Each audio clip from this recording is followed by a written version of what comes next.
You're my sweetest addiction, you're my strongest inspiration, and I love you.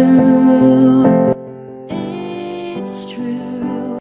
Florence, pasensya na iha. Kailangan mo na talagang bumalik sa farmhouse. Lalamunin na ako ng buhay ni Madam Cynthia kapag sa pangatlong balik ko ay hindi pa kita kasama. Napakamot sa ulong, sabi ni Mang Dodong, isa sa mga pinagkakatiwalaang tauhan ng Ventura Farm, ang kilala at malaking livestock farm sa bayan ng San Felipe. Naawa si Florence sa matanda. Wala sa farmhouse hanggang dito sa bakahan ay pangalawang balik na ito ng katiwala. Ipinatatawag umano siya ni Madam Cynthia. Sa unang pagpunta nito ay hindi siya nakinig. Anyay, hindi pa siya tapos sa pagpapakain ng mga baka. Hindi naman niya talaga gawain yun dahil may mga tauhang nakatalagang gumawa nun. Yun lang ang idinahilan ng dalaga upang huwag makaharap si Madam Cynthia. Si Madam Cynthia ang nagsisilbing kontrabida sa buhay ni Florence. Half-sister ito ni Don Federico Ventura, ang tunay na may-ari ng farm. Pamula nang mamatay ang Don 3 months ago, ay halos araw-araw siya nitong pinupuntahan sa farmhouse upang paalisin. Katwiran nito'y sampid lang siya at wala siyang karapatan sa mga naiwang ari-arian ng Don. Hindi matanggap ni Cynthia na ni isang kusing ay walang iniwan rito ang kapatid. Samantalang siya na hindi naman kaano-ano ay kahati sa mana na nag-iisang anak ni Don Federico na si Lucas Ventura. Nagbuga ng hangin si Florence. Tara na po, Mang Dodong. Aniya sa matanda. Nagpauna na siyang sumampa sa golf cart. Siya si Florence Ignacio. Dalaga pa sa edad na 28. Dating kasambahay ni Don Federico ang nanay niyang si Aling Ligaya. At nang masawi ito dahil sa isang aksidente, ay kinupkup siya at pinag-aral ng matanda. Kinainggitan siya ng mga taga San Felipe. May nagpakalat na siya umano ang kalaguyo ng matandang Ventura. Dahil ganun din umano ang nanay niya. Kalaguyo lang ng tatay niya at aminado naman siya roon. Bago naging kasambahay si Aling Ligaya ay dati itong nagtrabaho sa isang bar. Doon nito nakilala ang tatay niya. Nagpakilalang binata, ngunit ang totoo'y pamilyado na pala. Putok sa buho, kung ano ang puno, siya rin ang bunga. Yan ang mga salitang madalas marinig niya sa mga tao. Nadalas ang pag-aaway ng mag-asawang Ventura dahil sa bali-balitang iyon. Hanggang sa nagpasya ang donya na mag-migrate sa Amerika, kasama ang anak na si Lucas. Natapos ang isang dekada na hindi nagparamdam ang mag-ina. Hanggang sa mamatay kamakailan si Don Federico. May mga bali-balitang uuwi ng Pilipinas ang uniko iho ng matandang Ventura. Dahil ayon sa last will and testament nito, ang lahat ng kayamanan ng Don ay hinati kina Florence at sa anak nitong si Lucas. Kumusta ka na kaya, Lucas? Naalala mo pa kaya ako? Malungkot, nabulong niya sa hangin. Madalas siyang isama ng nanay niya noong nabubuhay pa ito at naninilbihan sa mga Ventura. 18 taong gulang noon si Florence at 20 anyos naman si Lucas. Mabait ito sa kanya kahit magkalayo ang estado nila sa buhay. Kaya naging magkaibigan sila. Hindi maiwasang maalala ng dalaga ang mga nangyari noon. Nagkayayaan ang mga barkada ni Lucas na magpiknik at maligo sa talon na nasa loob ng lupain ng mga Ventura. Ayaw man sumama ni Florence ay napilitan siya dahil sa pakiusap ni Lucas. Na magsiuwian na ang mga ito ay naunang naihatid ni Lucas ang mga bisita nito gamit ang jeepney wrangler ng binata. Dahil hindi sila kakasya sa sasakyan. Nagpaiwan si Florence. Pangako naman ni Lucas ay babalikan siya nito kaagad sa talon. Kalahating oras na ay hindi pa rin bumabalik si Lucas. Upang hindi mainip, ay nagpasya ang dalaga na maligo sa talon. Kanina pa niya gustong lumusong sa napakalinaw na tubig. Nahihiya lang siya dahil halos lahat ng barkada ni Lucas ay mga lalaki. Ngayon na siya na lamang mag-isa, ay hindi nagdalawang isip na maghubad ng t-shirt at pantalon ang dalaga. Suot lang ang mga panloob ay mabilis siyang lumusong sa tubig. Nalibang siya sa paglangoy at pagsahod ng katawan sa dumadaloy na tubig ng talon. "Florence!" Narinig niyang tawag ni Lucas sa batuhan. Agad siyang lumangoy palapit rito. "Pasensya na ho, senyorito. Napasarap ang pagligo ko. Kanina pa po ba kayo?" Tanong niya habang akmang aahon sa tubig. Subalit, naalala niyang panty at bra lamang ang suot niya. Kaya muli niyang inilubog ang katawan at niyakap ang sarili. Napansin iyon ng binata, kaya tumalikod dito upang makapagbihis siya. Kadarating ko lang." "Florence, wag mo na nga akong tawagin senyorito. Lucas na lang." "Sige, Lucas." Tugon ni Florence, habang pilit na inaabot ang mga damit sa batuhan. Ngunit may kalayuan ang pinaglagyan niya, kaya hindi ito maabot ng dalaga. Lucas, hindi ko maabot yung damit ko." Muling humarap si Lucas. Humakbang patungo sa batong pinaglagyan niya ng mga damit. Ngunit hindi sinasadya ay nadulas ito at nalaglag sa tubig. Nagkatawanan sila. Pagkatapos ay nagsabuyan ng tubig. Nailang si Florence nang mapansin ang unti-unting paghinto ni Lucas ng pagsaboy sa kanya. Matama na itong nakatingin sa mukha niya, partikular sa basang labi ng dalaga. Magbibihis na ako." Akma na siyang tatalikod. Ngunit pinigilan siya ni Lucas. "Florence." Masuyong tawag nito sa pangalan niya. Pagkatapos ay napasinghap siya nang ibaba ni Lucas ang mukha at sakupin ang labi niya. Malakas ang lagaslas ng tubig sa talon. Subalit hindi iyon marinig ng dalaga dahil sa lakas ng kabog ng dibdib niya. Gusto niyang itulak si Lucas. Subalit walang lakas ang mga kamay niya upang gawin yon.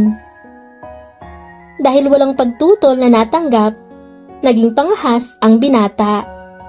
Bumaba ang labi nito sa leeg niya. Ang kamay nito'y naglakbay sa inosente niyang mga dibdib. Napaungol si Florence. Malamig ang tubig ng talon, ngunit mas ramdam ng dalaga ang mainit na palad ni Lucas na nagtatangkang pumasok sa panloob niya. Lucas! Mali ang ginagawa nila. "Lucas, wag!" Sa wakas, ay nagkaroon ng lakas ng loob si Florence upang itulak ang binata. Sorry. Pero gusto kita, Florence. Gusto kitang maging nobya." Pag-amin ni Lucas. Hindi niya kaagad tinanggap ang pag-ibig nito. Dahil bukod sa bata pa sila ay nag-aalala siya sa sasabihin ng mga tao, lalo na ni Doña Alicia at ni Don Federico. Bagaman nadismaya, ay iginalang ni Lucas ang naging pasya niya. Anito'y handa itong maghintay hanggang sa tanggapin niya ang pag-ibig nito. Ika-21 kaarawan ni Lucas at balak na niyang sagutin ng binata. Wala na siyang pakialam sa sasabihin ng mga tao. Ang mahalagay, mahal niya ito at mahal din siya nito. Ngunit nagkagulo ang mag-asawang Ventura sa mismong kaarawan ng anak ng mga ito. Kaya hindi nagkaroon ng pagkakataong makausap niya si Lucas. Kinabukasan, nabalitaan na lamang ni Florence na lilipad ang mag-ina patungong Amerika. Sinubukan niyang kausapin ang binata, ngunit nagulat siya sa tila naging malamig na pakikitungo nito sa kanya. 10 taon ang matuling lumipas at wala siya naging balita kay Lucas. Malayo pa man ay natanaw na agad ni Florence ang nakapamaiwang na si Madam Cynthia sa patio ng farmhouse. Halatang inip na ito sa kahihintay at tiyak na nadagdagan na naman ang pagkadisgusto nito sa kanya. Mabuti naman at nadala mo na sa akin ang babaeng to, Dodong. Akala ko uugatin na ako sa kahihintay. Patutsada agad nang makita siya. Naglakad si Florence palapit rito. Ano ho bang kailangan niyo sa akin, Madam Cynthia? Pinasadahan siya ng tingin ni Cynthia.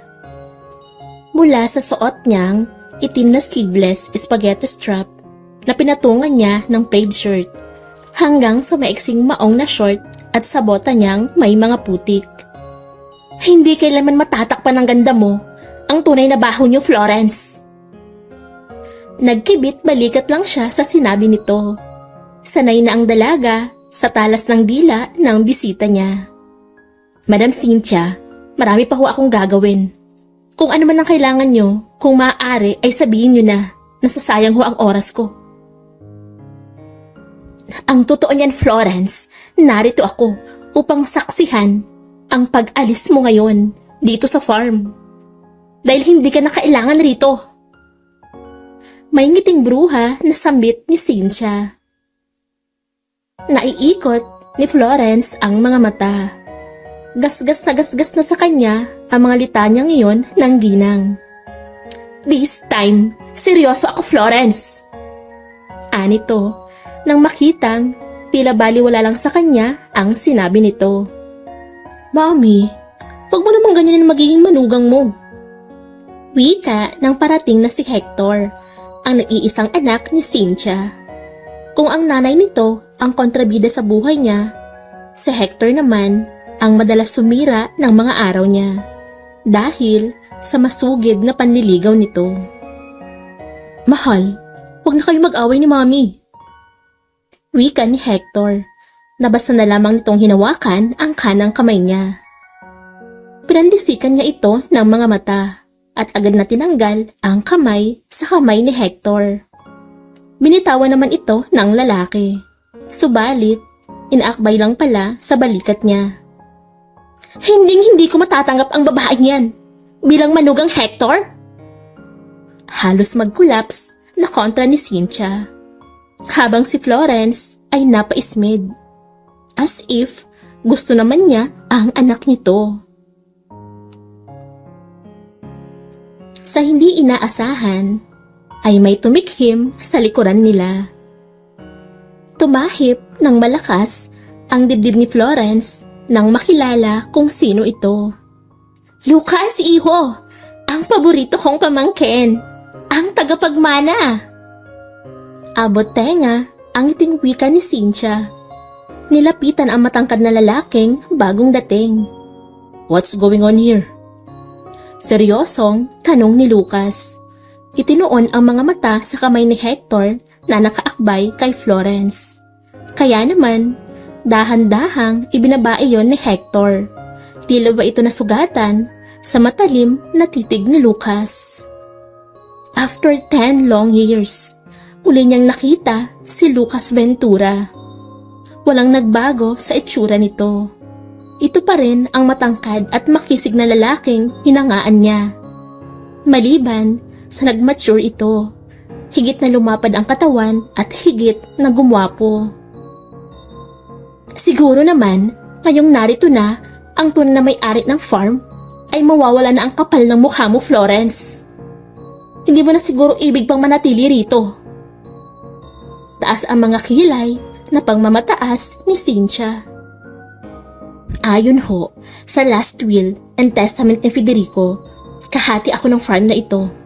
Kaya mananatili ako rito hanggang sa makuha ko ang parte ko. Taas noong wika ng dalaga. Pagkatapos ay tumalikod na siya.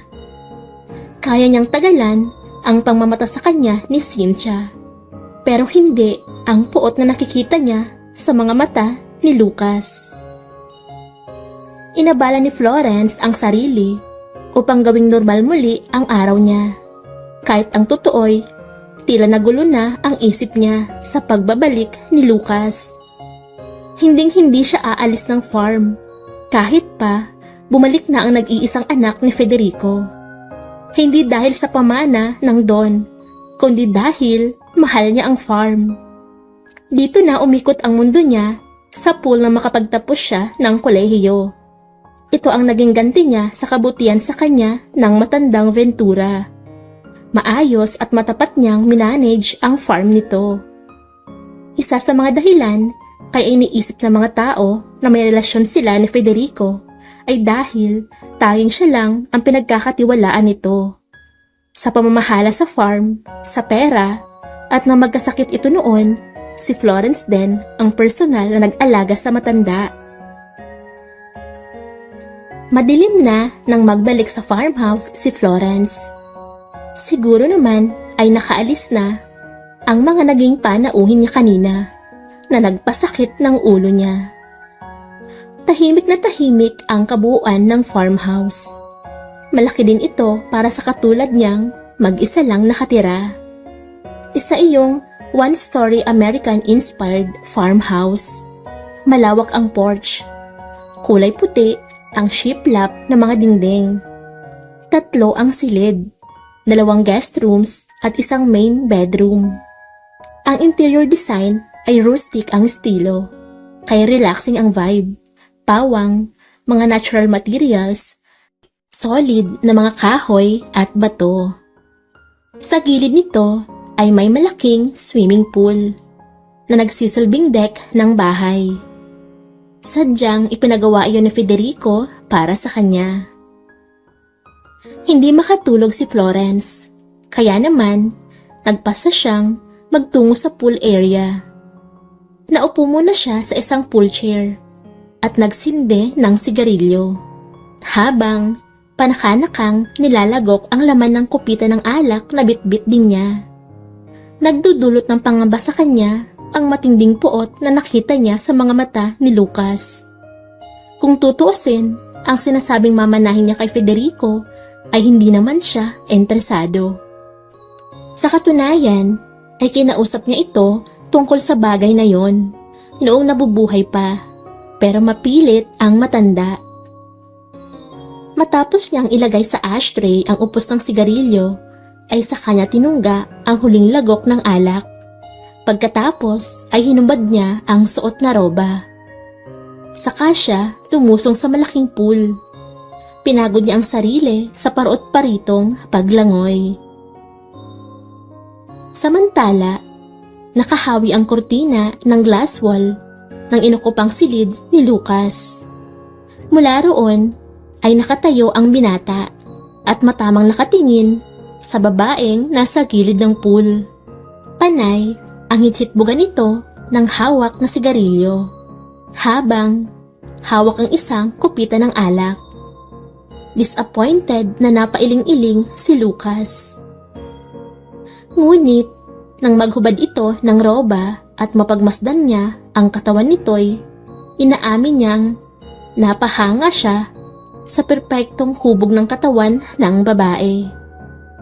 Kahit malamlam ang ilaw sa bahaging iyon ng pool, ay sigurado siyang makinis din ang balat nito, kahit pa may pagka-morena. Nagpakawala siya ng malalim na buntong hininga. Pagkatapos ay nagtungo sa nakita niyang minibar. Matapos ubusin ang 2 shot ng brandy, ay akma na siyang babalik sa kwarto. Subalit, tila ba tuksong, dinala siya ng mga paa niya sa gilid ng pool. Tahimik na ang paligid at hindi niya makita ang babae. Nakakapagtaka lang na naroon pa rin sa pool chair ang hinubad na roba at tuwalya nito. Ibig sabihin ay naroon pa ang babae. Itinoon ni Lucas ang paningin sa tubig. Naalarma siya nang makita roon ang nakalubog na babae. Balak nang tapusin ni Florence ang paliligo sa swimming pool. At bago nga umahon, sadyang ilinubog niya muna ang katawan sa tubig ng ilang segundo. Ngunit nagulat siya nang muli siyang pumaibabaw. Dahil sa dalawang matipunong brasong umakay sa kanya paitaas. Sino ka? Bitawan mo nga ako! Inis na sabi niya sa pamamagitan ng pag-ubo. Dahil bahagya siyang nakainom ng tubig dahil nawala siya sa concentration. Hey woman! Ikaw na nga ang sinagip ko dahil nalulunod ka. Ikaw pa tong galit? Otomatikong naiangat niya ang mukha. Lucas? Nagulat siya nang mapagsino ito. Hindi ako nalulunod. Sadyang ilinubog ko lang ang katawan ko sa tubig. Paliwanag ng dalaga. So nagpapapansin ka lang. Agad na tila nag-apoy ang mga mata nito. No! Ano bang ginagawa mo rito sa farmhouse? Seriously? Tinatanong mo ko ng ganyan? We own this farm, kaya ako narito. How about you? Why are you still here? Dahil hindi na nito inantay pa na tapusin ang paliwanag niya. Marahas na siyang binitawan ni Lucas. Pagkatapos ay umahon ito sa tubig at iniwan siya. Kasalukuyang nasa bakahan si Florence. Tumutulong sa pagpapakain ng mga baka. Walang sino man ang mag-aakalang ang isang babaeng malamodelo ang ganda at katawan na tulad niya ay marunong magpastol at magpakain ng mga baka. Wala siyang arte, suot lang ang kanyang salakot. Kulay puting t-shirt na naka-insert sa kanyang maiksing palda shorts habang nakabota ay seryoso siyang nagsasali ng pagkain ng mga baka sa lalagyan. Miss Ignacio. Wika ng baritonong boses sa likuran niya. Muntik na niyang mabitawan ang hawak na pala nang lumingon at makita ang malaking bulto ni Lucas sa likuran niya. Nakakross ang mga balikat nito. Makisig sa suot na cowboy hat, plaid shirt, hapit na brown pants at bota. Ngunit sa lubong ang mga kilay. Kasama nito si Mr. Santos, dati nilang supplier ng commercial feeds. Matandang byudo at may pagka-manyakis, kaya itinigil niya ang transaction dito. Hi Florence! Malapad ang ngiting bate sa kanya ni Mr. Santos. Kulang na lang ay lumuwa ang mga mata nito sa pagtitig sa mahaba at makinis niyang legs. Mr. Santos, anong ginagawa mo rito? Hindi ba't sinabi ko nang hindi na ako kukuha ng feeds mo? Asik niya sa matanda. Kukunin ko ulit siyang supplier. Si Lucas ang sumagot sa tanong niya. Pero hindi nagagamit ng commercial feeds ang farm. Bahagyang napataas ang boses ng dalaga. Ano bang alam ni Lucas sa nangyayari at pamamalakad sa farm? Gayong kararating lang nito mula sa ibang bansa. Napakamot sa ulo si Mr. Santos. Dahilan upang mag-excuse muna ito sa dalawa upang makapag-usap ang mga ito. So far, nakikita ko naman na maayos ang pagmamanage mo ng farm. Wika ni Lucas nang makatalikod na si Mr. Santos. Mahina lang ang tinig nito, ngunit may diin. Pero dahil narito na ako, ang anak na may-ari ng farm, kailangang dumaan muna sa akin ang lahat na magiging desisyon dito. Dugtong pa nito. Lucas, nagsimula na ako mag-develop ng organic na pagkain ng mga baka. Kaya hindi na kailangan ng produkto ni Mr. Santos. At hindi niya alam kung itutuloy pa ba ang sunod na sasabihin. And what? At bastos ang Mr. Santos na yon. Manyakis! Miss Ignacio, nasa iyo ang problema at wala sa supplier. Kung inaayos mo yung pananamit mo, hindi ka mababastos. Seryoso, sabi ni Lucas. Pagkatapos ay tinalikuran na siya. Nagngingit-ngit na nagbuga ng hangin si Florence. Tinotoo nga ni Lucas ang sinabi nito.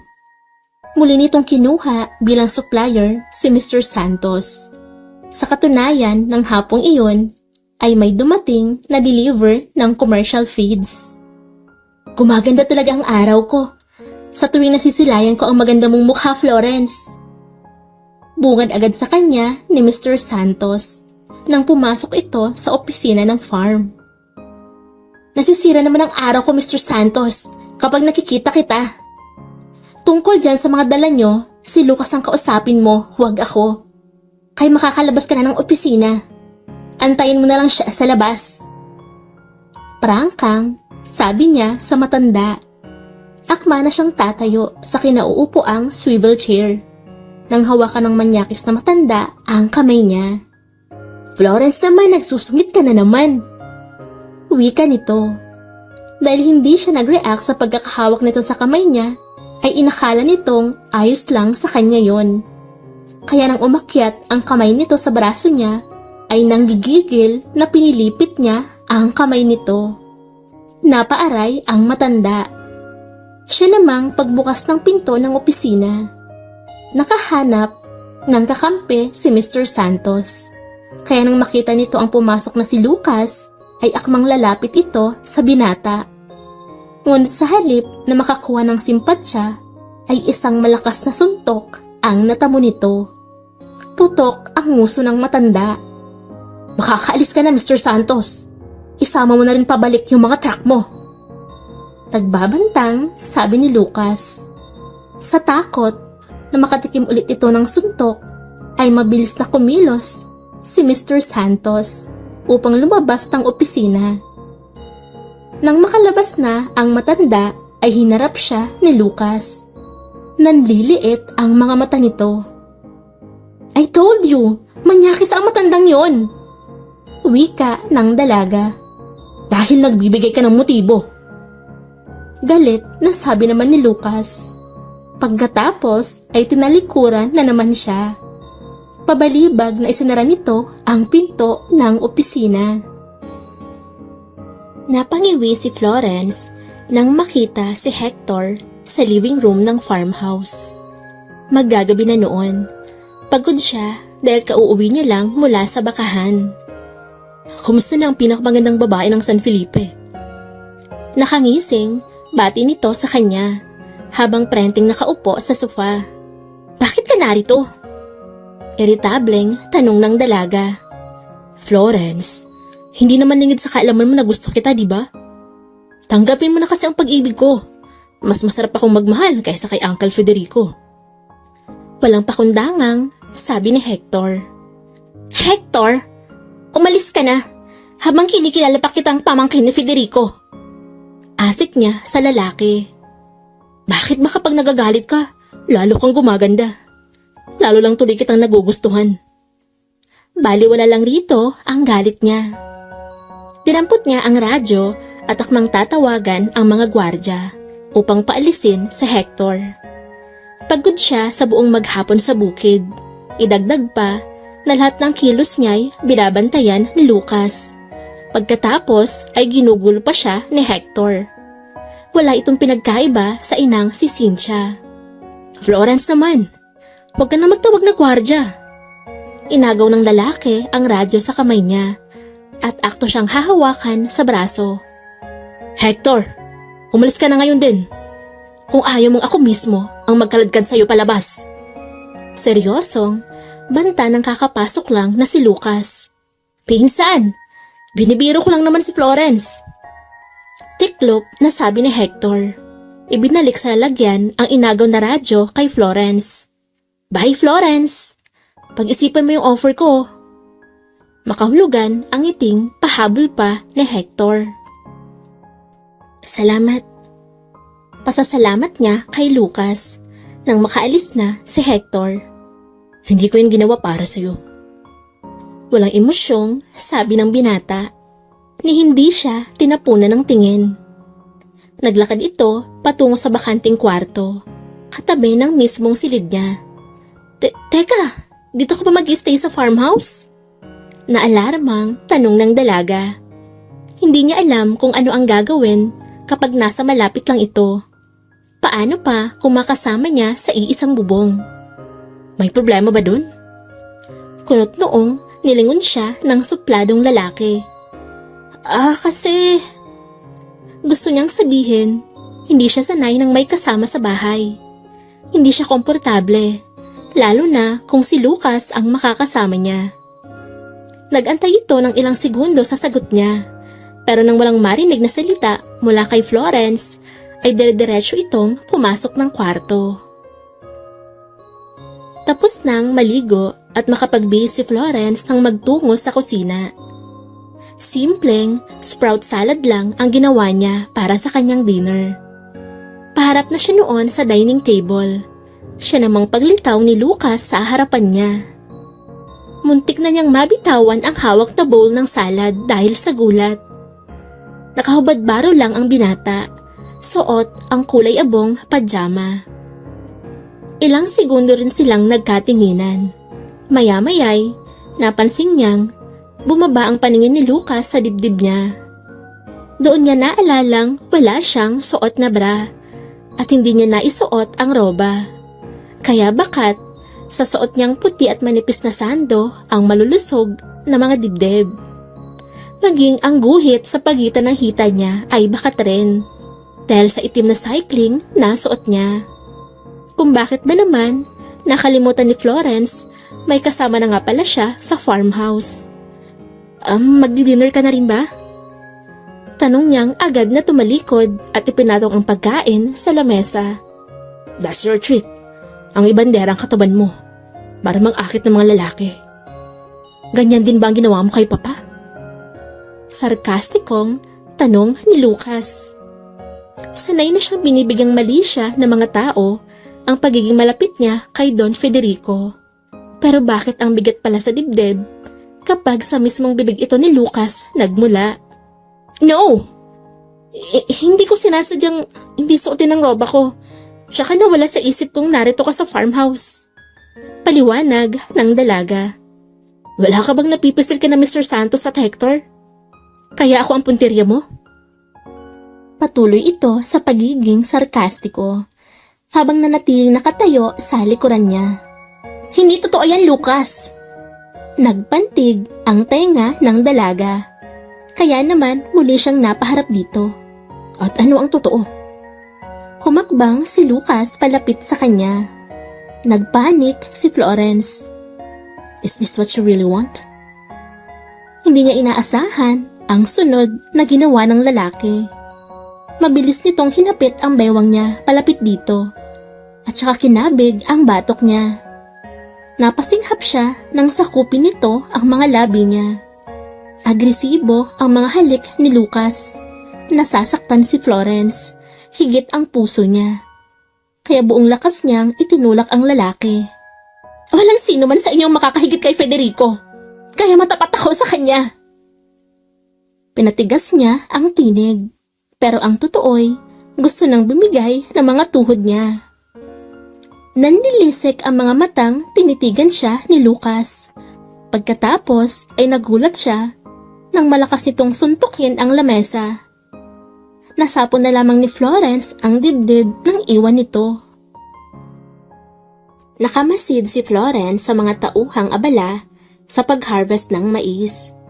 Iyon ang tinutukoy niyang natural at organikong pagkain ng mga alagang hayop sa farm na dinevelop niya. Corn silage o mga binurong mais ang gagawin sa mga ito. Mainam sa mga ruminant na hayop na alaga nila. Matapos ma-harvest ang mga mais ay idadaan sa chopping machine. Isisilid sa mga sako at drum. Pagkatapos ay iimbak ang mga ito sa kamalig. After 3 weeks, pwede nang ipakain sa mga alagang hayop. Lumapit siya kay Melvin, isa itong crop specialist. Ito ang pinagkakatiwalaan niyang mamahala mula sa pagtatanim ng mais hanggang sa pag-ani at pagbuburo. Pamangkin ito ni Mang Dodong at mas bata sa kanya ng 5 taon. Subalit, hindi nito itinatago ang interes sa kanya.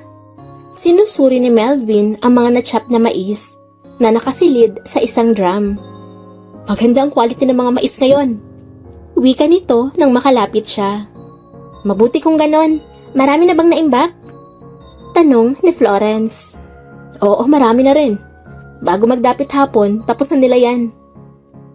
Tumango ang dalaga.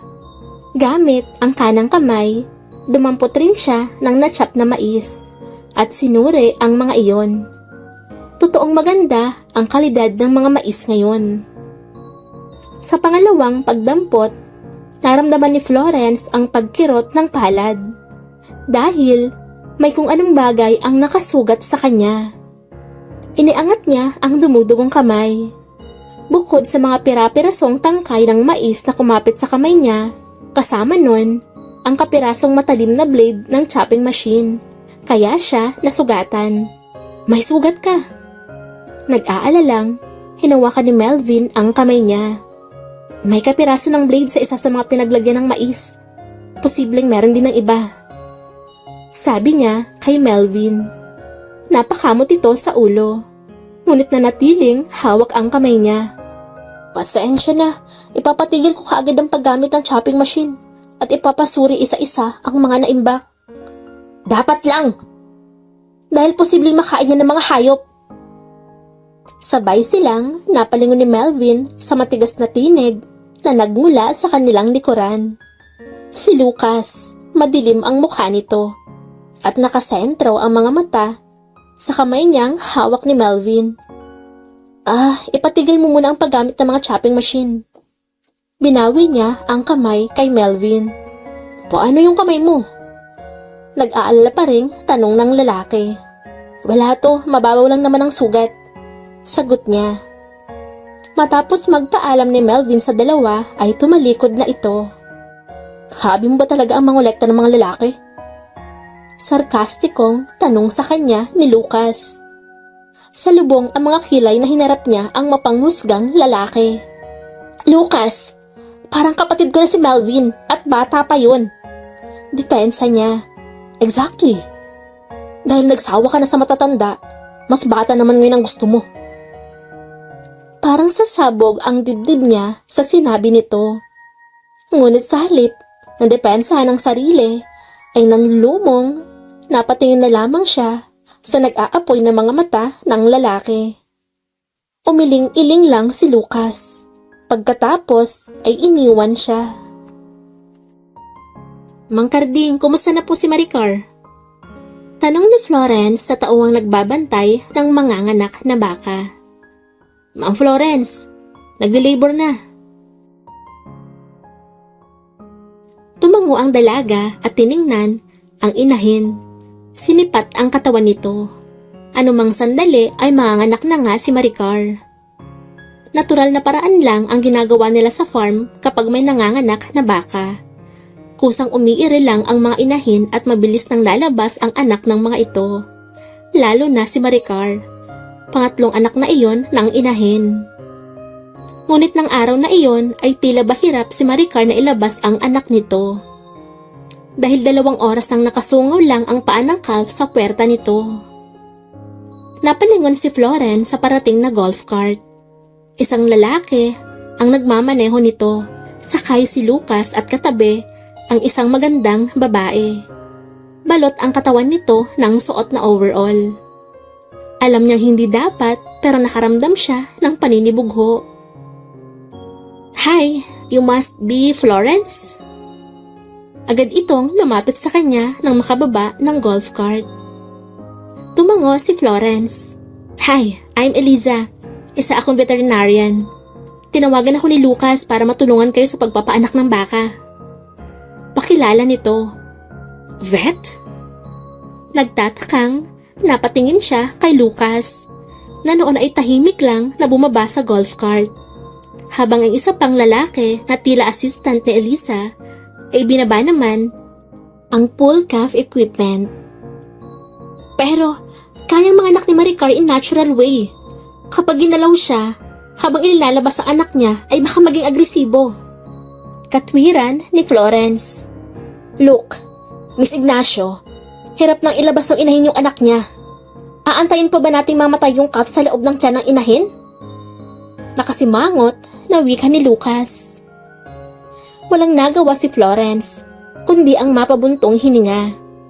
Pagkatapos ay tumalikod na lang siya. Hindi nagtagal ay narinig niya ang pagsigaw ni Eliza. Nasipa ito ni Maricar. Nakita niya ang labis na pag-aalala ni Lucas dito. Naging agresibo ang baka nang lagyan ng puller ang likuran nito. Bago pa tuluyang maging wild si Maricar ay nilapitan niya ito upang bigyan ng pagkain at tubig. Unti-unti ay naging kalmado naman ang inahing baka.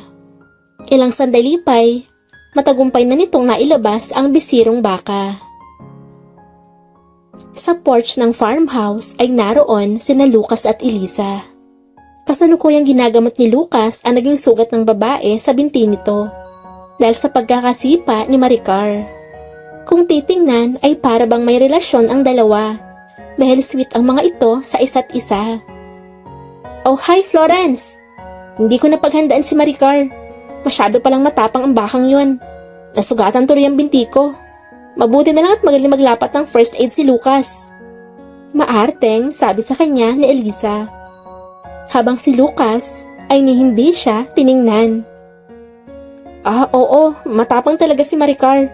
Mabuti naman at ayos ka lang. Asiwang tugon niya rito. Sige, papasok na ako sa loob. Paalam niya. Agad siyang nagtungo sa sariling silid.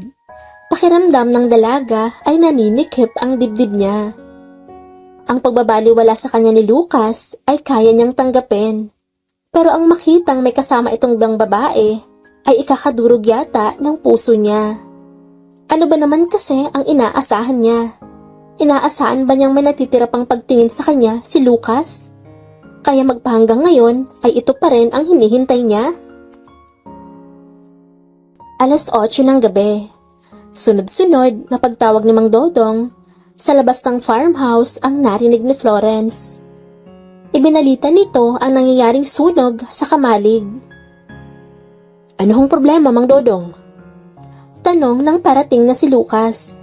Inihatid nito si Elisa at kababalik lang. Hindi pinag-aksayahang sagutin ni Florence ang tanong ni Lucas. Muli siyang pumasok sa loob ng farmhouse upang magbihis. Where are you going? Tanong ni Lucas nang makita na kagayak siya at palabas ng farmhouse. Hindi pwedeng nakatunganga lang ako dito habang may problema sa bukid. Sagot ng dalaga. Stay here, ako na lang ang pupunta. Pautos na sabi nito.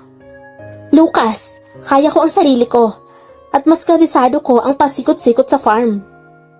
Hindi siya nagpapigil. Naapulan na ang apoy nang makarating si Florence. Subalit, natupok ang kamalig at ang mga naimbak na binurong mais.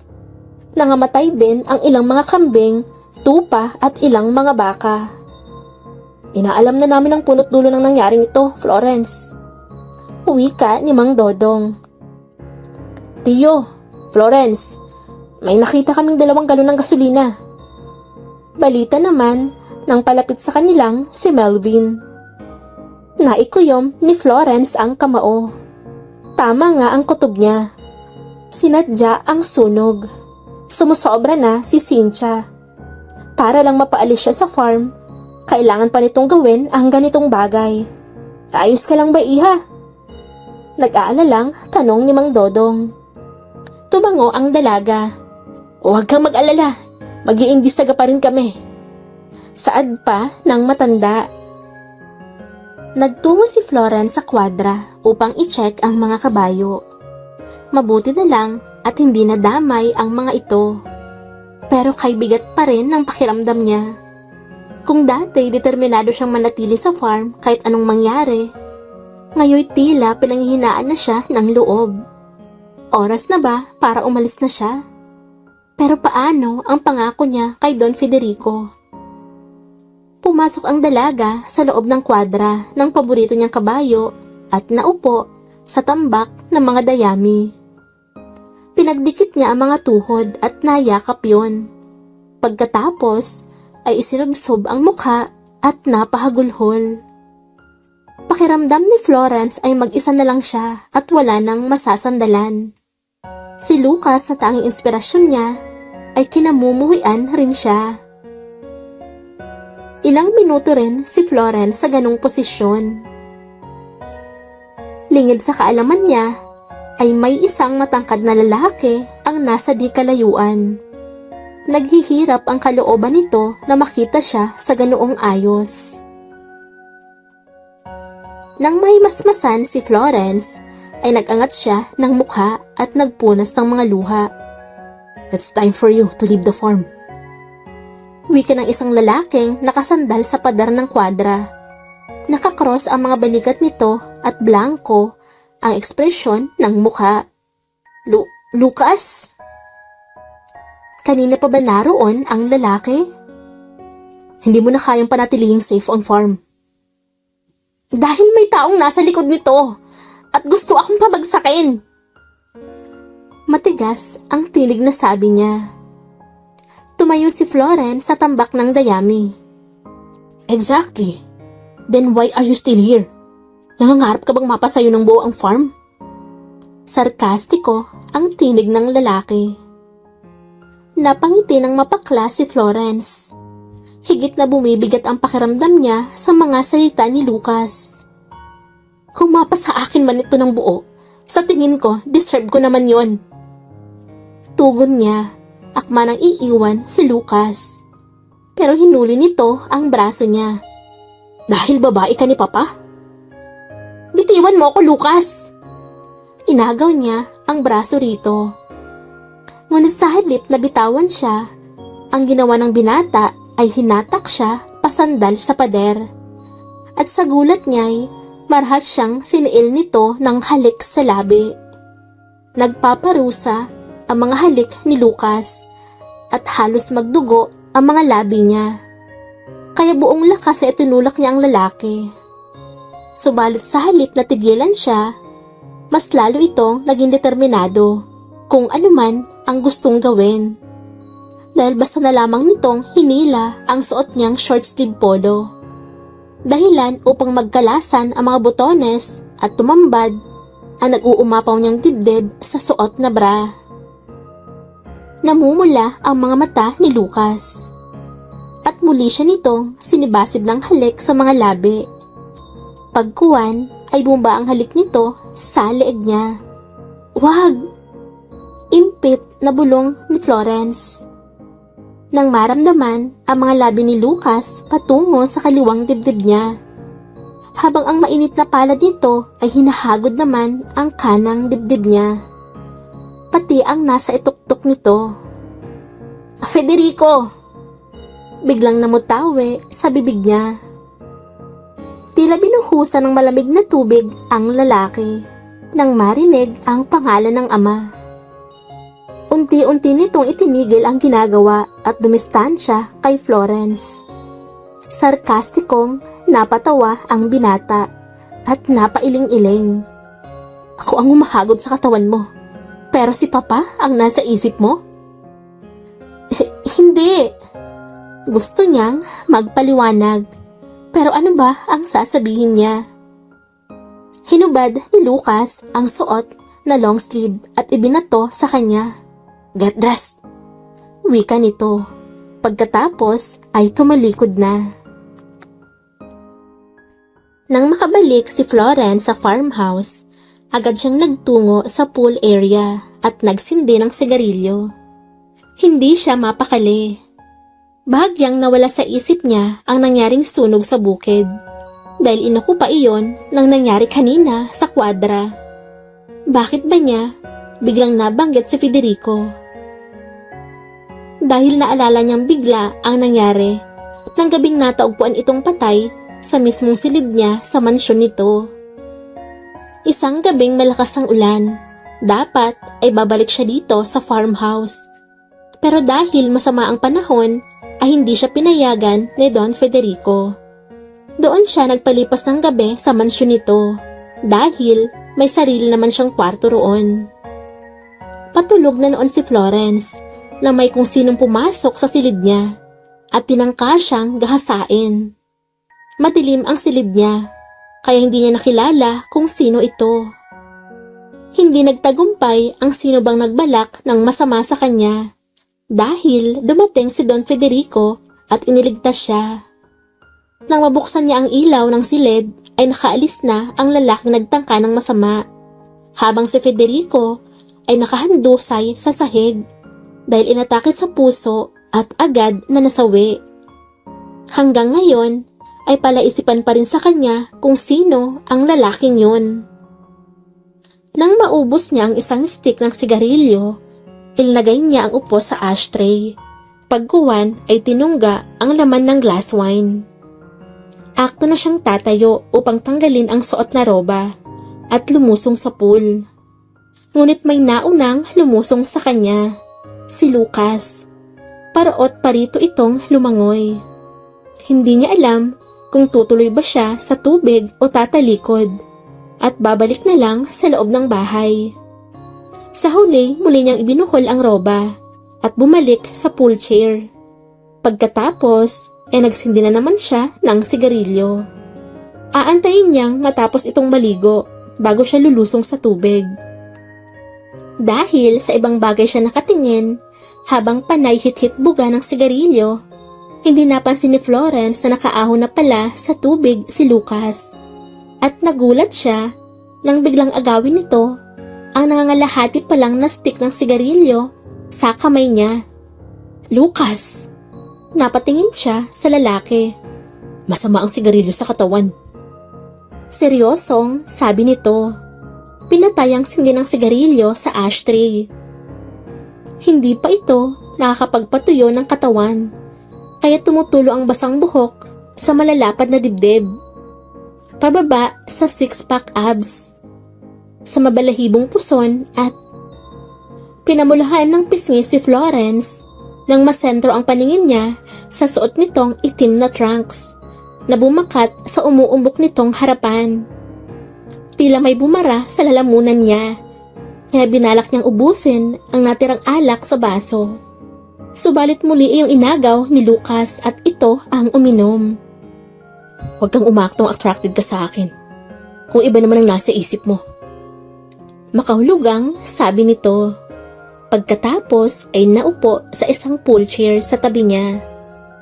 Hindi matagalan ni Florence ang presensya ng lalaki, kaya akto na siyang aalis. Ano bang nagustuhan mo sa lugar na to at hindi mo maiwan-iwan? Biglang tanong ng binata. Natigil siya sa paghakbang. Ano nga ba ang nagustuhan niya sa farm? Hindi ano o di sino. Sino ang inaantay niyang bumalik?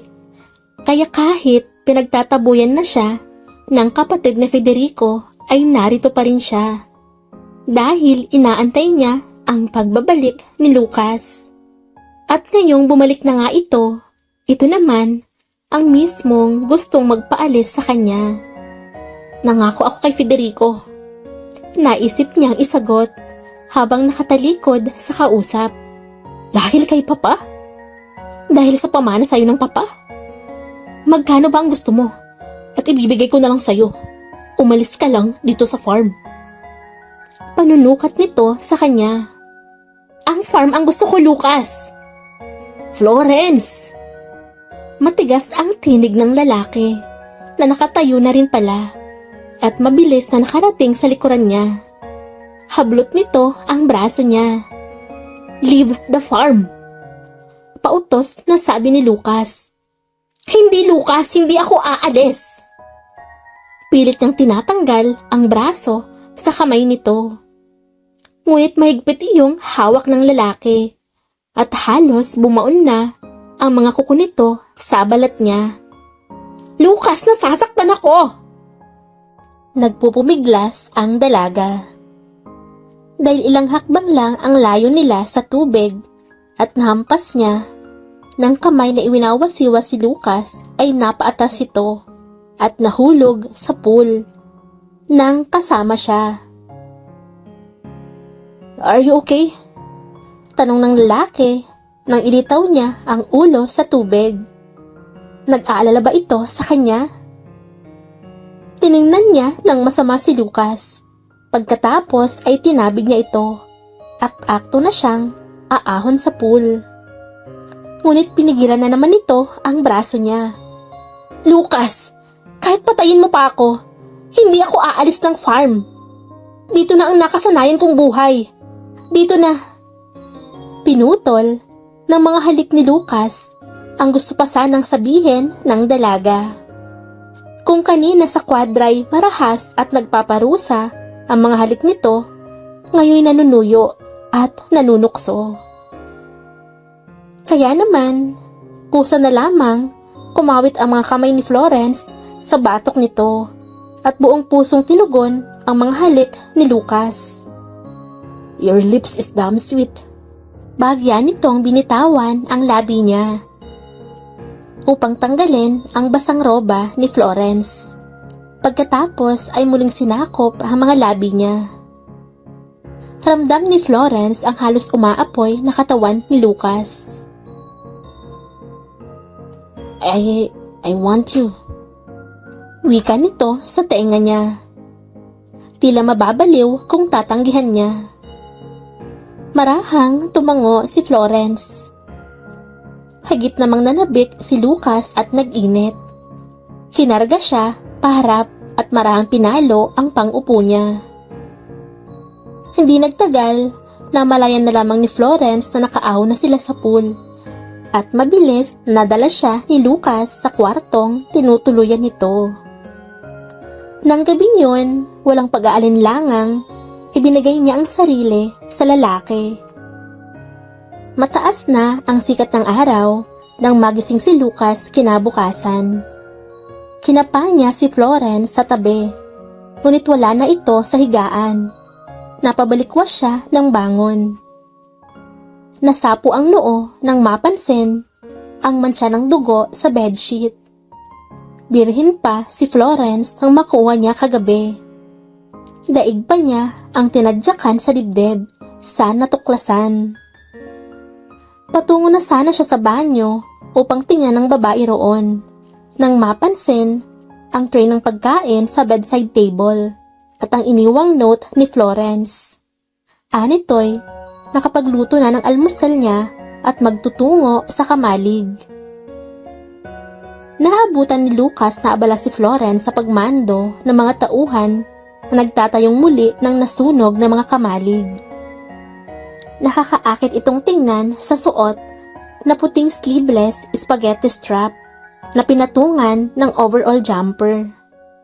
Naalala niya ang namagitan sa kanila kagabi, kung paano niyang sabik na inangkin ito ng paulit-ulit, kung paano niyang nilakbay ang iba't ibang parte ng katawan nito, lalo na ang kulay rosas na bulaklak nito sa pagitan ng mga hita. Naipilig ni Lucas ang ulo nang maramdaman ang pagsikip ng pantalon. Umakbang siya palapit sa dalaga, ngunit nag-igting ang panga niya nang mapansin si Melvin na kanina pa lapit ng lapit sa dalaga. Magaan ang pakiramdam ni Florence ng umagang yon. Ang saya-saya ng puso niya. Wala mang sinasabi si Lucas pero hindi siya nagsisising ibinigay ang sarili rito. Panay ang ngiti niya habang kinakausap ang mga tauhan sa farm. "Florence, pwede na ulit nating ipaani ang mga natirang mais para maburo at maipakain sa mga hayop sa susunod na linggo," sabi sa kanya ni Melvin. "Mainam kung ganun, Melvin. Bukas na bukas din ay ipaani mo na ang mga mais," tugon niya rito. "Good morning. Pagising ko wala ka na sa tabi ko." Biglang sulpot ni Lucas at hinapit ang baywang niya. Para bang sadya nitong nilakasan ang tinig upang malaman ni Melvin na sa iisang kwarto sila natulog kagabi. "Good morning, Lucas," ganting bati niya. "Magandang umaga ho, Senyorito Lucas." Magalang na bati naman ni Melvin. Subalit halata sa tinig na nadismaya sa narinig. Si Lucas ang binabati nito, pero kay Florence naman nakatingin. Nakumpirma ni Melvin na totoo ang sinasabi ni Lucas nang makita ang mga love mark sa may bandang leeg ni Florence. Kaya laglag ang mga balikat nitong iniwan ang dalawa. "Siguro naman iiwas na sa'yo si Melvin," bulong sa kanya ni Lucas. "Lucas? Nagsiselos ba ito kay Melvin? Para malaman niyang you're mine." muling bulong nito. Pagkatapos ay kumalas sa bewang niya. Pinamulahan ng pisngi si Florence. Dumating ang deliver ng mga plywood at yerong in-order ni Florence. Si Lucas ay tumulong sa pagbaba ng mga ito. Mukha namang bihasa ito sa mga ganong gawain, kahit matagal na nanirahan sa ibang bansa. 11:00 na ng tanghali. Mahapdi na sa balat ang sikat ng araw. Kaya pinatigil muna ni Florence ang mga trabahador upang makapagpahinga at makakain ng pananghalian. Ang mga may edad na katulad ni Mang Dodong ay agad na sumilong. Pero ang mga bata pa at malakas ang katawan ay naiwan at patuloy na nagbababa ng mga plywood. Isa na nga roon si Lucas. Naghubad lang ito ng suot na t-shirt. Higit tuloy na nangibabaw ang kakisigan nito dahil nakalitaw ang matipunong pangangatawan. Hindi niya maalis-alis ang mga mata sa lalaki at sa tuwing nahuhuli siyang nakatingin rito ay tumataas ang isang sulok ng labi nito. Florence! Florence! Hindi niya tuloy narinig ang kanina pa pagtawag ni Mang Dodong. Mang Dodong, may kailangan ho kayo? Kako, tawagan mo ang Senyorito Lucas at saluhan niyo kaming mananghalian. Saad ng matanda, napakamot ito sa ulo. Kasi ho. Sige ho, Mang Dodong. Sasaluhan namin kayo. Wika ni Lucas sa tabi niya. Hindi niya alam kung paano mabilis itong nakalapit. Sige, iho. Nakangiting sabi ng matandang lalaki. Bumalik na ito sa mga kasamahan na nasa kalapit na kubo. Sigurado ka bang ayos lang sa'yo? Hindi siya makatingin ng maayos sa binata dahil ang lapit nito sa kanya. Kubad-baro at tumutula ang pawis sa katawan na lalong ikinakisig nito. Florence, wika ni Lucas, inginuso ang puting tuwalya na nakasuksok sa bulsa ng overall niya. Pinapupunasan nito ang pawis dahil hindi magamit ang mga kamay na may suot na gloves dahil marumi iyon. Sige. Ganun na lamang ang panginginig ng mga kamay niya. Why are you shaking? Hindi ba't pinagsawaan mong haplusin yan kagabi? Actually, hindi lang haplos. Kalmot din. Sabi ni Lucas. Nag-init ang pisngi ng dalaga. Lucas! Napatingin siya sa mga tauhang nakamasid din sa kanila. Makahulugan ang ngiti ng mga ito. You're here. Naghanda ako ng hapunan, tara nang kumain. Ani Lucas na makabalik siya sa farmhouse. Nagpahuli siyang umuwi dahil sinuri pa niya ang mga mais na aanihin. Ha? Let's go. Hinila nito ang kamay niya. Pinaghila siya ng upuan at nilagyan ng pagkain ang plato niya. Lucas, why? Hindi lang kasi ako sanay ng... Starting today, masanay ka nang may naghahanda ng pagkain mo at may nag-aalaga sa'yo. Napaangat ang mukha ni Florence. Nagtatanong ang mga mata niya nang tumingin kay Lucas. Matamis lang nanginitian siya nito. Mga ngiting ngayon niya lang ulit nakita, makalipas ang ilang taon. Sige na, kumain ka na. At next time, sabay na tayong babalik dito sa farmhouse. Hindi na pwede yung lagi kang maiiwan. Marahan siyang napatango-tango, pero ang puso niya'y kay lawak ng ngiti. Matapos kumain ng hapunan, pumasok na si Florence sa silid niya. Naghanda na siya upang matulog nang marinig ang katok ni Lucas sa pintuan ng kwarto niya. Hay, dinalhan kita ng gatas para... Naudlot ang gustong sabihin ni Lucas nang mapatingin ito sa bakat niyang dibdib sa suot na nighties. Nakasuot siya ng roba pero hindi iyon nakabuhol. Tumalikod siya at ibinuhol ang roba. Kabisado ko na ang sukat niyan. Hindi mo na kailangang itago. Taas ang isang sulok ng labi na sabi ni Lucas. narinig niya ang paglock ng pinto ng kwarto niya at ang pagpasok nito. Ilinapag ng binata sa bedside table ang dalang baso ng gatas at naupo sa gilid ng kama kung saan siya nakaharap. Lucas. Florence. Tumayo si Lucas. Bakit para kang natataranta? Nanunodyo ang ngiti ng binata habang humahakbang palapit sa kanya. Siya naman ay napaatras. Bakit nga ba siya natataranta? Para kasing tatalon ang puso niya sa presensya ni Lucas. Nahigpitan tuloy ng dalaga ang tali ng roba niya. Umatras ng umatras si Florence hanggang sa masukol siya sa pader. Nakakahinga ka ba sa tali ng roba mo? Pilyo ang ngiti ni Lucas. Isinandal ang kaliwang kamay sa pader sa taas ng ulo niya, habang ang kanang kamay ay kinalas ang mahigpit na pagkakabul niya sa roba. Nang makalas iyon, tuluyan na nitong tinanggal ang roba niya, maging ang suot niyang nighties.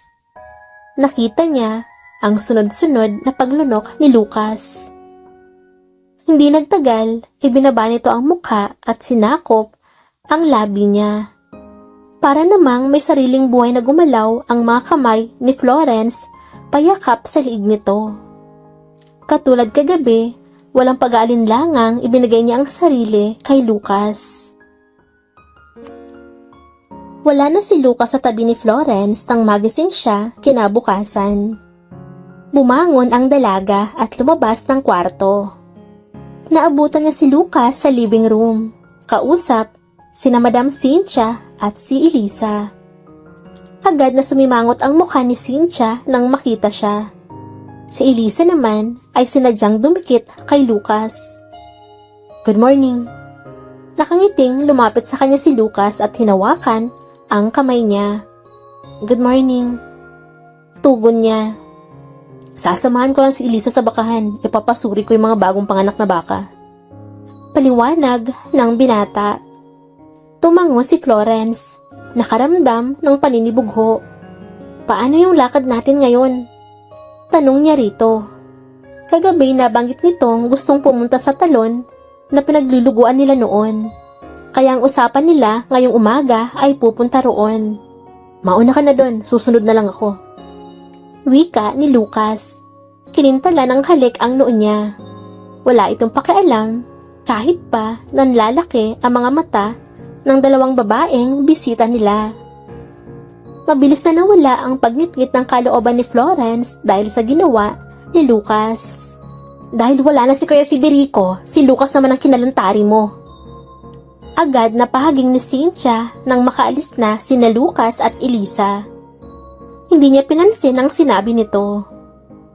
Hindi kayo nababagay ni Lucas. Pasensya na ho kayo, pero hindi ko kailangan ng opinion nyo. Excuse me ho. Hindi pa titinag na sagot ng dalaga.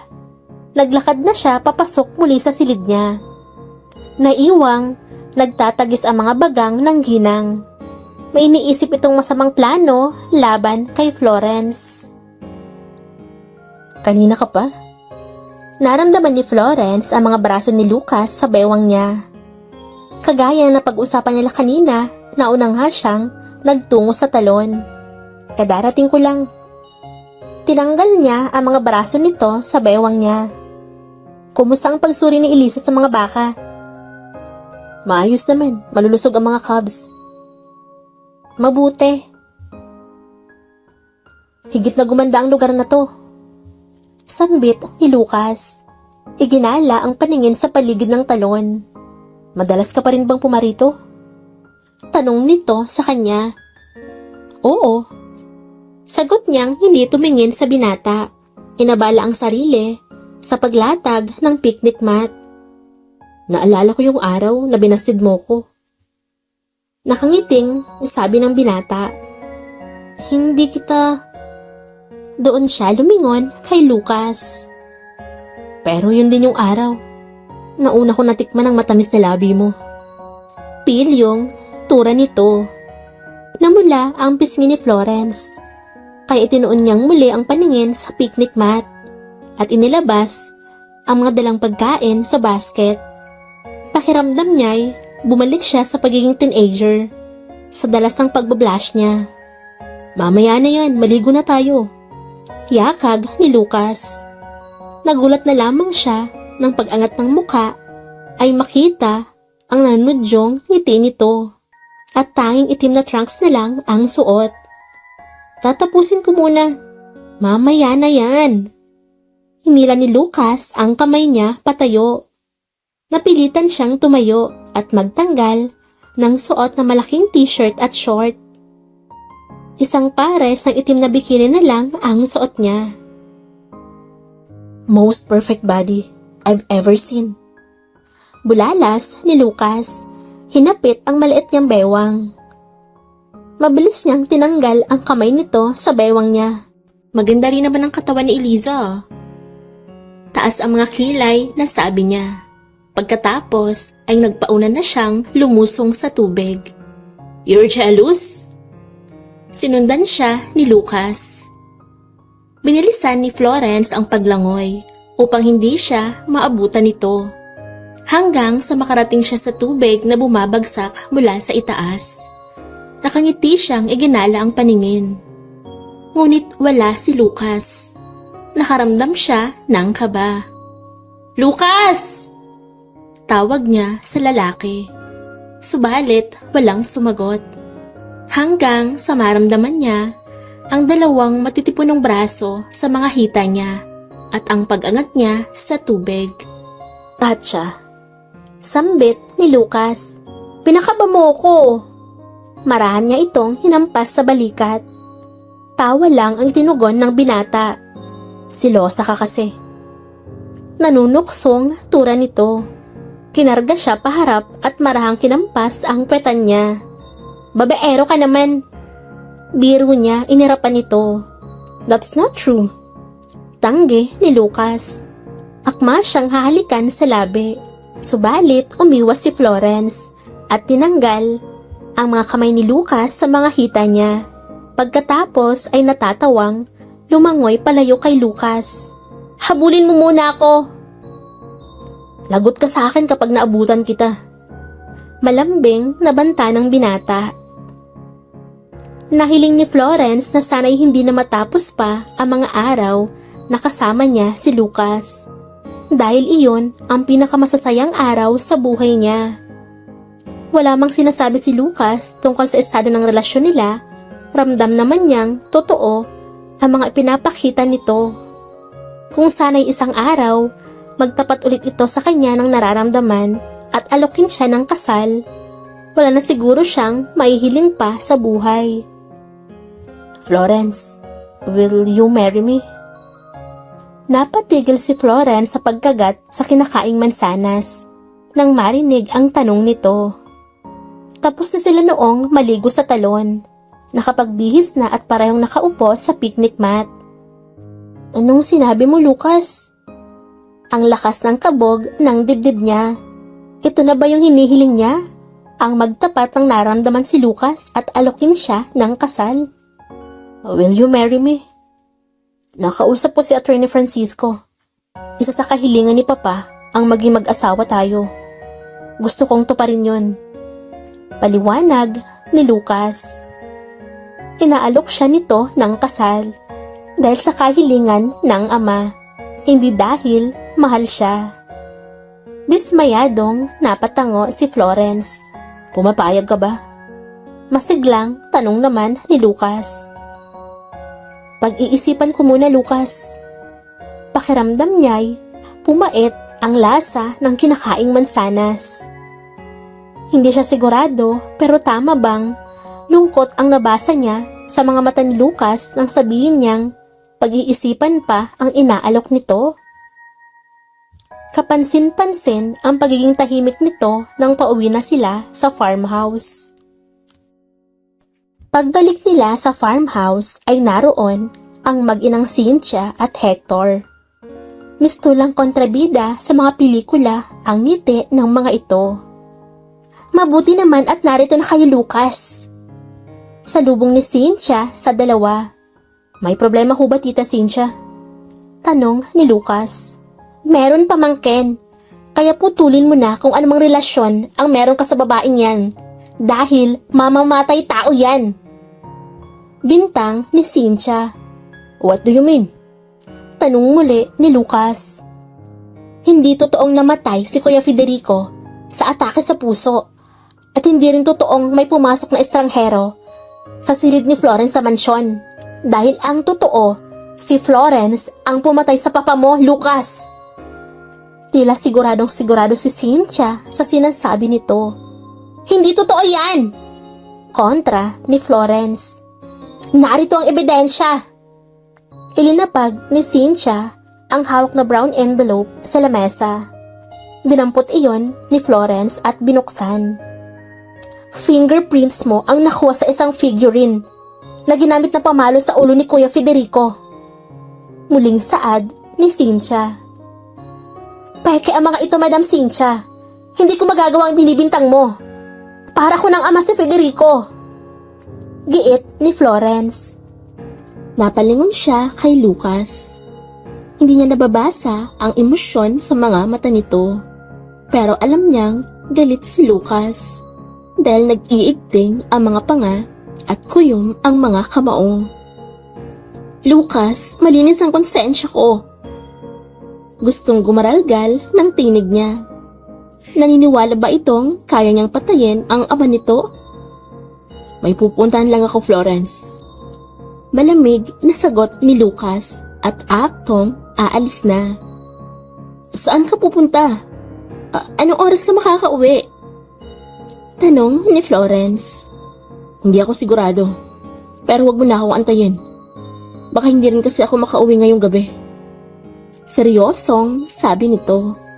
Pero marami siyang gustong itanong at ipaliwanag rito. Magpahinga ka na, aalis na ako. Nang makaalis na si Lucas, ay sumunod na rin lumabas ang mag-ina. Parehong sarkastiko ang ngiti ng mga ito. Naiwan siyang naguguluhan at hungkag ang pakiramdam. Hindi nga umuwi si Lucas ng gabing yon. Kaya nang may dumating na sasakyan, inakala ni Florence na si Lucas na ang dumating. Subalit, ganun na lamang ang pagkadismaya niya nang makita si Cynthia. Inaantay mo ba si Lucas? Florence! Nasa piling siya ngayon ni Eliza, kaya hindi siya umuwi. Hindi sumagot ang dalaga. Pilit pinatatatag ang mga tuhod na nanginginig. Pinapasabi nga pala ni Lucas na hindi siya babalik rito hanggat narito ka pa, mamamatay tao. Kaya kung ako sa'yo, magbabalot-balot na ako at aalis na lang bago pa dumating ang mga pulis at damputin ka. Madam Cynthia, kung aalis man ako, hindi ibig sabihin ay inaako ko na ako ang pumatay kay Federico dahil hindi ko magagawa yun. Aalis ako upang lumayo sa mga taong katulad nyo. Tinalikuran niya ito. Nagtungo siya sa silid at nag-impake. Kaya niyang harapin kahit ano pang kaso ang isampa sa kanya dahil inosente siya. Pero ang pagdududa sa kanya ni Lucas at ang marinig na nasa piling ito ng ibang babae ay hindi niya kayang tanggapin. Samantala, totoo nga ang hinala ni Lucas. Ayon sa lehitimong pulis na humawak sa kaso ng ama, ay si Hector ang nanloob sa silid ni Florence sa mansyon nang gabing mamatay ang ama. At si Hector din ang totoong pumatay rito. Inosente si Florence. Alam niya rin yun simula pa lang. Kung tutuusin ay biktima rin ito. Peke ang mga ebidensyang ipinakita sa kanila kagabi ng tiyahin. Nang mapatunayang si Hector nga ang salarin ay sinugod niya ito. Nakahandusay na sa sahig at puno na ng dugo ang mukha ni Hector, subalit ayaw paawat ni Lucas sa pagsuntok rito. Kung hindi lang siya inawat ng mga kasamang pulis, ay baka napatay pa niya ang pinsan. Ang laki ng kasalanan nito sa kanya. nagawang paslangin ang ama na tiyuhin din nito at sinubukang gahasain ang babaeng pagmamay-ari niya. Sisiguraduhin niyang mabubulok sa bilingguan ang mag-ina. Agad na hinanap ni Lucas si Florence nang makabalik sa farmhouse. Magpapaliwanag siya rito at ibabalita ang totoong nangyari nang gabing mamatay ang ama. Ngayong lumabas na ang katotohanan, ay mabibigyan na ng hustisya ang kanyang ama at wala na ring banta sa buhay ni Florence. Naikot na ni Lucas ang kabuuan ng farmhouse. Subalit wala si Florence. Kinabahan ang binata nang magtungo sa silid nito. Wala ang mga gamit ni Florence roon. Tinawag niya si Mang Dodong. Ayon sa matanda, hinatid nito sa terminal ng bus pa Maynila si Florence. Ayaw raw, dalhin ng dalaga ang sasakyang ibinigay ni Don Federico. Hindi pa man natatapos magsalita si Mang Dodong, ay mabilis na siyang nawala sa harapan nito. Kailangan niyang pigilan si Florence. Hindi niya hahayaang sa pangalawang pagkakataon ay magkakalayo na naman sila. Matapos ang kulang 1 oras, ay may dumaan ring bus paluwas ng Maynila. Mabilis na nagpahid ng mga luha si Florence nang bumukas ang pinto ng bus at lumabas ang konduktor. Pakiramdam niya'y kay bigat na mga paa niyang ihakbang. Sa loob ng maraming taong naging tahanan niya ang San Felipe at ang Ventura Farm, hindi niya akalaing darating ang araw na lilisanin niya ito. At binalak na hindi na bumalik pa kahit kailan. "Ma'am, tulungan ko na ho kayong ilagay sa compartment ang mga gamit niyo," sabi ng konduktor at manghihilahin na ang isa sa maleta niya. "Hindi na ho kailangan. Hindi na siya sasakay," sabi ng baritonong tinig sa likuran nila. Kinuha nito ang maletang hawak ng konduktor. "Lucas? Anong ginagawa mo rito?" "Sige na ho, Manong. Pakilagay na ho yan sa compartment ng bus. Sasakay ho ako." Salungat ni Florence. Kinuha ang bagahe sa kamay ni Lucas. "Florence, mag-usap tayo." "Aalis na ako, Lucas. Wala na tayong dapat pag-usapan. Ito naman ang gusto nyo, di ba? Ito naman ang gusto mo. Ang mawala ako sa farm. Kung ang inaalala mo ay ang ibinibintang sa akin ni Cynthia, huwag kang mag-alala. Haharapin ko yon. Kukontak sa inyong abogado ko." Masama ang loob na sabi ng dalaga. Ibinigay niya ang lahat ng daladala sa konduktor. Kung bakit, kinuha naman ang mga iyon ni Lucas. Napakamot na lang sa ulo ang naguguluhang konduktor. "Florence, magpapaliwanag ako. Sinabi ng lahat sa akin ni Cynthia ang mga ipinapaabot mong mensahe, Lucas. Sana'y masaya ka na sa piling ni Eliza." Nag-umpisa na siyang umakyat sa bus. "Ano mga sinabi sa'yo ni Tita Cynthia?" Dumilim ang anyo ni Lucas. Hindi niya na ito sinagot. Tuluyan na siyang pumasok sa loob ng bus. "Florence, please." Nauubos ang pasensya na pakiusap ng binata. Subalit, buo na ang desisyon ni Florence. Yun nga lang, nagulat siya nang sumunod si Lucas sa loob ng bus at walang hirap na binuhat siya. Mistula itong nagbuhat ng isang sako ng bigas. Pinagtinginan sila ng ibang pasahero. Nagbulungan ang mga ito, ang iba'y kinikilig. Nagpumiglas si Florence. "Lucas, ano ba? Ibaba mo nga ako. Aalis na ako. Ayaw na kitang makita pa." "Florence, makinig ka muna sa paliwanag ko." Saad ni Lucas. Marahang pinalo ang puwetan niya. "Manong, pakilagay mo sa sasakyan yung mga gamit niya." Utos ni Lucas sa konduktor at inabutan nito ng pera. Agad naman itong tumalima. Mabilis siyang nadala ni Lucas sa sasakyan nito at naipasok sa loob. "Lucas, huwag mo na akong pahirapan. Hindi ba't ito naman? Mahal kita, Florence Ignacio. Diretsong, sabi ni Lucas. Anong sinabi mo? Napatingin siya sa lalaki. Mahal na mahal kita, Florence. Mula noon hanggang ngayon. Hindi nagbago ang nararamdaman ko para sa'yo.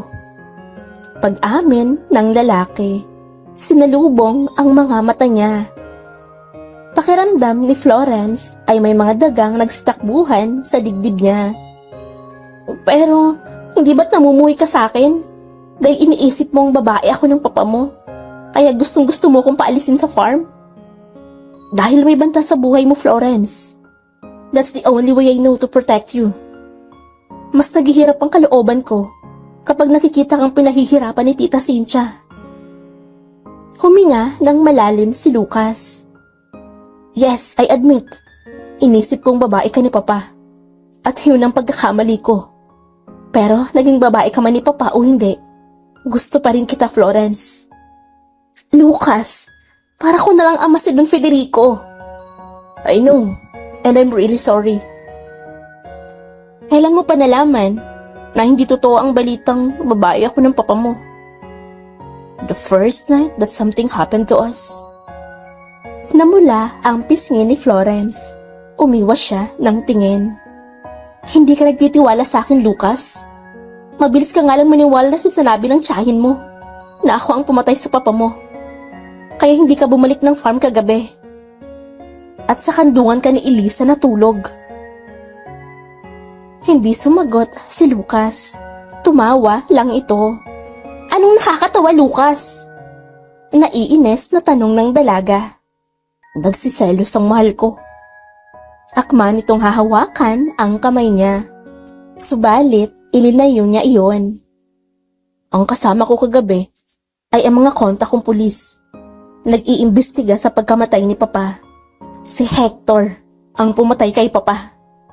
At siya rin ang pumasok sa kwarto mo sa mansyon. Pinagtakpan ninyo ni Tita Cynthia at kung ano-anong kasinungalingan ang pinaggagawa niya para patuloy na makalaya ang anak niyang kriminal at makamkam ang mga ari-ari ang iniwan ni Papa. Nakakulong na ang mag-ina at titiyakin kong mabubulok sila sa kulungan. Kaya hindi ko kasama si Eliza, okay? At wala akong ibang babaeng gustong makasama, kundi ikaw lang. Salaysay ni Lucas.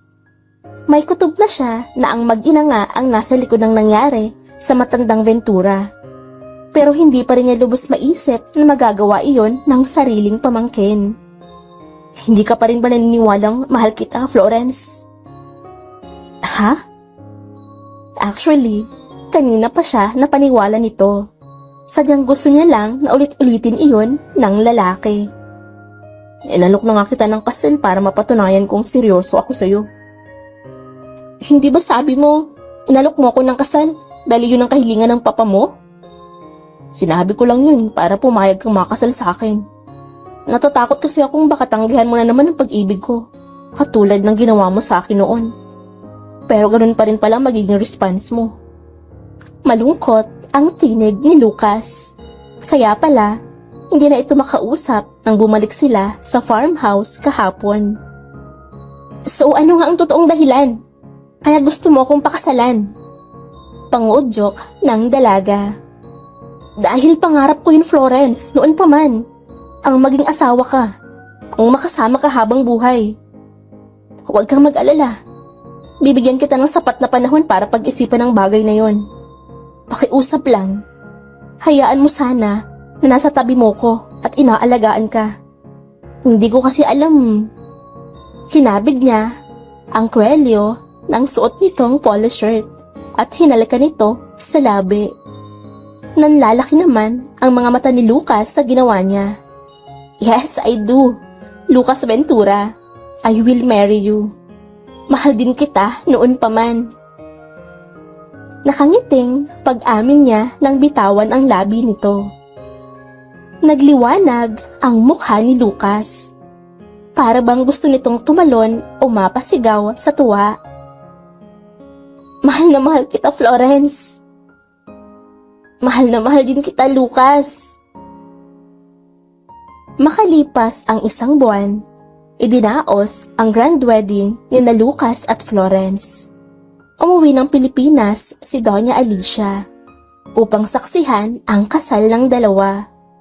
Humingi siya ng tawad rito dahil sa pagkakaugnay niya kay Don Federico noon. Pero ayon kay Doña Alicia, ang mga sulsol ni Cynthia ang naging dahilan kaya nagkasira ang mag-asawa. At bago pa man pumanaw ang Don, ay nagkaayos na ang mga ito. Masaya ang biyenan at tanggap siya bilang asawa ng uniko iho nito. Higit pa ang naging katuwaan nito nang mabalitaang nagdadalang tao na siya. Wakas.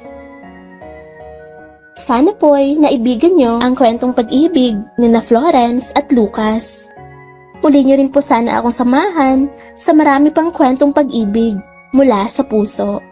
Maraming salamat po. You're my sweetest addiction. You're my strongest inspiration.